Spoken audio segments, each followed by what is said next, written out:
Queridos irmãos, paz e alegria em nossos corações. Queremos resumir em alguns minutos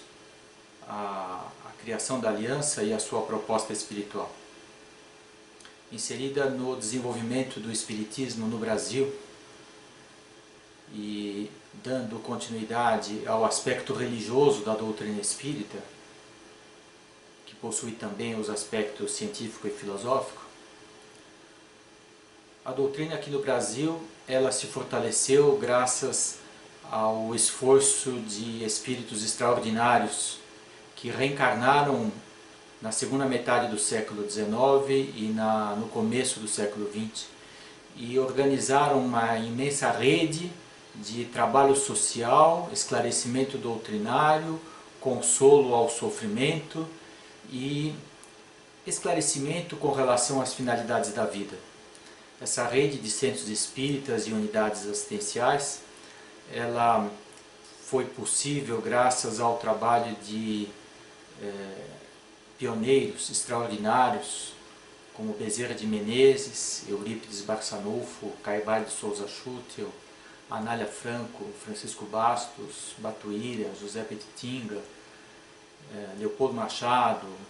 Chico Xavier. Vocês vejam que cada uma destes espíritos evoluídos, cada um deles desenvolveu uma frente de trabalho em São Paulo, no interior do estado de São Paulo, em Minas, no Rio, na Bahia. E foi possível assim fazer frente a um preconceito religioso que vigia no final do século XIX, devido às raízes da nossa cultura, e demonstrar pelos frutos se conhece a árvore. Então, bons frutos no campo do amor e da caridade. Entretanto, para que nós aprendêssemos a fazer um trabalho coletivo, sem depender de espíritos iluminados que reencarnassem de tempos a tempos, a missão de Edgar Armond foi justamente construir o aprendizado do trabalho doutrinário em equipe, e isso foi realizado a partir da fundação da Federação Espírita do Estado de São Paulo, em 1936, que encontrou um quadro de necessidade de esclarecimento doutrinário e apoio social muito grande, e que os nossos métodos de atendimento ainda eram insuficientes para fazer frente a uma grande necessidade, uma população grande que procurou os centros devido ao sofrimento desses anos 1920, 1930. E quando Edgar Armond, que era um militar conhecido por vários feitos em benefício do bem social, ele sofreu um acidente, foi para a reserva e teve tempo para se dedicar à doutrina espírita, à causa do voluntariado. Ele passou a integrar a diretoria da federação em busca de métodos que ajudassem a receber as pessoas e que pudessem ser autossustentáveis em termos de treinamento e capacitação das equipes. Eles passaram a observar o mundo espiritual e viram que os espíritos se organizavam em equipes especializadas por tarefas, porque quando alguém ia fazer uma preleção, estava ao lado para inspirar um membro da equipe que trabalhou na Lei Áurea, lá na época da abolição, como Castro Alves, José do Patrocínio, Quintino Bocaiúva. Quando havia uma concentração de sofredores com problemas de saúde, agravamentos de perturbações espirituais, Dr. Bezerra de Menezes e muitos outros médicos compareciam desenvolvendo técnicas novas. Quando havia uma concentração de ataques de espíritos com a intenção violenta de desestruturar o ambiente da federação, os soldados da época das guerras cruzadas haviam desenvolvido uma técnica de pacificação e proteção dos ambientes espirituais, e os índios brasileiros tinham técnicas para elevação vibratória dos ambientes e a sua limpeza e purificação. Então, Edgar Armond concebeu a assistência espiritual padronizada, onde nós, voluntários, nos especializamos em tarefas como recepção, encaminhamento, entrevista, plantão, preleção evangélica, aplicação de passes magnéticos, grupos mediúnicos para avaliação das necessidades. E isso que para hoje nós é natural, nos anos 1940 ainda era experimental. E isso permitiu que nós aprendêssemos a trabalhar em equipe. Surgiu ainda na Segunda Guerra Mundial o desafio das vibrações coletivas para ajudar na grande crise global que surgiu. E a equipe de vibrações coletivas que passou a atuar nas quintas-feiras à noite na Federação, ela passou a ser coordenada no plano espiritual pela Fraternidade do Trevo. Eu tinha falado que os outros membros, os soldados cruzados, os índios, os médicos, formavam as fraternidades do espaço. Então surgiu uma nova fraternidade, que era a Fraternidade do Trevo, liderada pelo espírito Razin, que passou a orientar as vibrações e que incentivou a continuidade desse trabalho devido à ignorância espiritual da humanidade. E que incentivou que nós deveríamos desenvolver um caminho de transformação moral das pessoas. E assim, Razin e Armon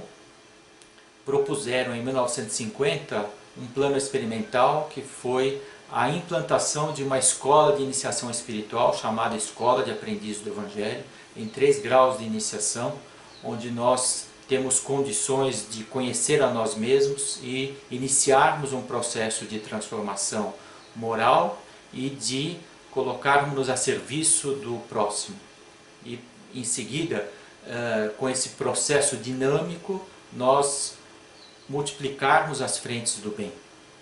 É assim que muitas turmas da Escola de Aprendiz do Evangelho dos anos 1950, 1960 deram origem a trabalhos extraordinários. Talvez o mais conhecido seja o CBV, Centro de Valorização da Vida, uma rede de serviço de prevenção do suicídio e apoio emocional, que é fruto da 7ª turma da Escola de Aprendiz do Evangelho na FESP. Bem, essas mesmas pessoas foram os ex-alunos da Escola de Aprendiz do Evangelho na FESP, fundaram centros espíritas, fundaram trabalhos, fundaram hospitais, fundaram obras sociais e perceberam que nestas novas frentes havia necessidade de um caminho de transformação de pessoas como a Escola de Aprendiz do Evangelho, que até então só existia na Federação Espírita do Estado de São Paulo. Mas a estrutura da federação, com 3.000 alunos por semana, e um quadro de mais de 300 expositores, era difícil de ser distribuído no planeta Terra. Então eles foram procurar o Edgar Armon e este sugeria um novo modelo de trabalho, um novo modelo de organização, onde centros espíritas, grandes ou pequenos, isolados, afastados ou próximos, não importa a organização administrativa, que eles concordassem em adotar um planejamento unificado, um programa unificado, onde concordassem em adotar as mesmas práticas e os mesmos programas de aulas, estudos e escolas de iniciação. E assim se formou a Aliança Espírita Evangélica, numa noite, em 4 de dezembro de 1973, quando essas pessoas, que eram dirigentes de várias frentes e ex-alunos da federação, se reuniram e se comprometeram a atuar numa rede de centros espíritas, onde, embora eles fossem administrativamente independentes, o programa era unificado e as técnicas eram unificadas. Isso permitia que os voluntários não fossem exclusivos da casa onde se formaram. Eles eram voluntários onde havia o mesmo programa, ou seja, onde fosse necessário o seu serviço. E essa rede, que começou com 800 espíritas, se expandiu, criou uma editora para viabilizar o material de estudos, criou um jornal que é para unir as nossas atividades e nós nos apoiarmos espiritualmente, que é o jornal O Trevo, e se expandiu. E de tal maneira que as pessoas aprenderam a trabalhar em equipes em vários lugares, em centros grandes e pequenos, em várias localidades. Então, quando a aliança, que tinha sido fundada lá em dezembro de 1973, ela fez 15 anos, a diretoria da aliança percebeu que ela precisava se reinventar, então mudou novamente a sua estrutura administrativa e criou as regionais e o Conselho de Grupos Integrados. As 15 casas mais experientes em ajudar outras casas a formar o programa passaram a constituir esse conselho, que realmente passou a dirigir a aliança. a diretoria passou a trabalhar para que a secretaria funcionasse a serviço da comunicação e da organização dos materiais. E as regionais passaram a ser o quê? A reunião de centros espíritas próximos que pudessem intercambiar voluntários e pudessem se ajudar na organização, de tal maneira que o que um centro sozinho não conseguia fazer, vários juntos conseguiam fazer. Então, nessa altura, a Aliança já tinha mais de 100 centros espíritas, isso em 1988, criaram 5 regionais, e depois isso foi se ampliando. Nós hoje temos 19 regionais no Brasil, são 340 centros espíritas. Hoje eu estou falando em abril de 2020, então já faz 46 anos que a Aliança foi fundada, e nós estamos presentes não só no Brasil, em mais outros 8 países, com centros espíritas que concordaram em adotar a mesma programação, e isso possibilita que, independente de onde nós estamos, onde o voluntário está, ele pode servir, ele pode mudar de cidade e encontrar um grupo que tem o mesmo programa e que tem o treinamento preparado e compatível com o treinamento que ele mesmo teve. E ele pode colaborar com a sua experiência e também pode receber o apoio de encontrar um núcleo onde ele possa exercer o seu trabalho como discípulo, como servidor do Cristo e poder assim fazer parte de um processo de ajuda ao planeta, de transformação espiritual, de mudança. E hoje nós nos apoiamos em 6 programas, né, que são a Escola de Aprendiz do Evangelho, a Assistência Espiritual a Moldes Padronizados, o curso para médiuns, a evangelização infantil, a pré-mocidade e a mocidade espírita. Em qualquer um desses programas, os voluntários recebem o treinamento e podem colaborar em outras casas espíritas. E há diversos desafios ainda. Nós,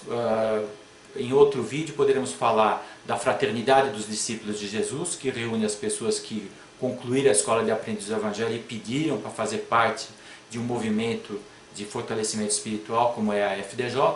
Podemos falar dos programas que esses discípulos adotam, como o Projeto Paulo de Tarso, que é servir em toda parte, o Projeto André Luiz, de dar continuidade ao estudo, do nosso processo de escola continuada, que é para permitir que a gente prossiga com os compromissos da iniciação espiritual, o programa Falando ao Coração, que é para o apoio emocional entre voluntários, e há várias frentes que ajudam a desenvolver a escola à distância em outras localidades, em outros países, as caravanas de apoio aos centros que ficam em outros países, o trabalho de comunicação que é realizado na Secretaria da Aliança e que ajuda a manter os programas atualizados, manter o nosso calendário de atividades e reuniões e manter os dados e as comunicações das casas da Aliança. Enfim, isso é um pequeno resumo, de tal maneira que a gente possa compreender que o movimento do qual a gente faz parte possibilita exercer aquilo que está sintetizado no que nós chamamos o lema da Aliança: confraternizar para melhor servir. Muita paz.